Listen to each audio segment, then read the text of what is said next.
John Brown's final speech. I have, may it please the court, a few words to say.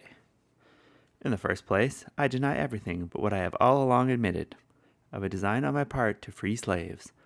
I intend certainly to have made a clean thing of the matter, as I did last winter, when I went into Missouri and there took slaves without the snapping of a gun on either side, moving them through the country and finally leaving them in Canada.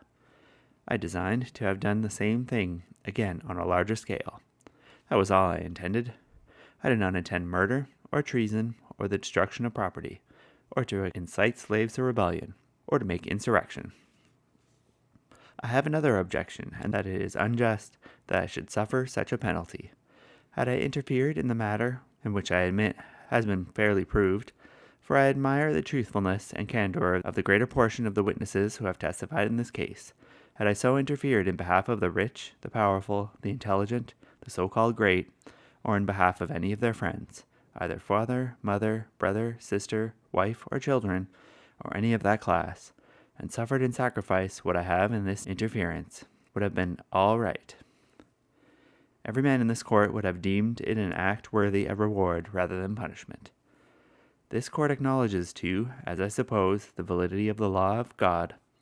I see a book kissed, which I suppose to be the Bible, or at least the New Testament, which teaches me that all things whatsoever I would that men should do to me, I should do even so to them. It teaches me, further, to remember them that are in bonds as bound with them. I endeavored to act upon this instruction. I say I am yet too young to understand that God is any respecter of persons.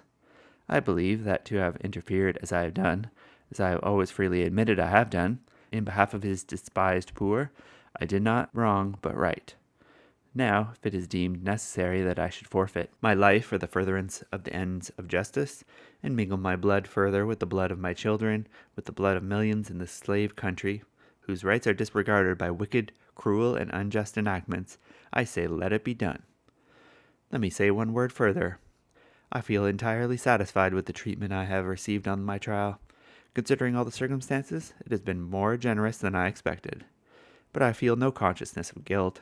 I had stated from the first what was my intention and what was not. I never had any design against the liberty of any person, nor any disposition to commit treason, or incite slaves to rebel, or make any general insurrection. I never encouraged any man to do so, but always discouraged any idea of that kind. Let me say, also, in regard to the statements made by some of those who were connected with me, I hear it have been stated by some of them that I have induced them to join me. But the contrary is true. I do not say this to injure them, but as regretting their weakness.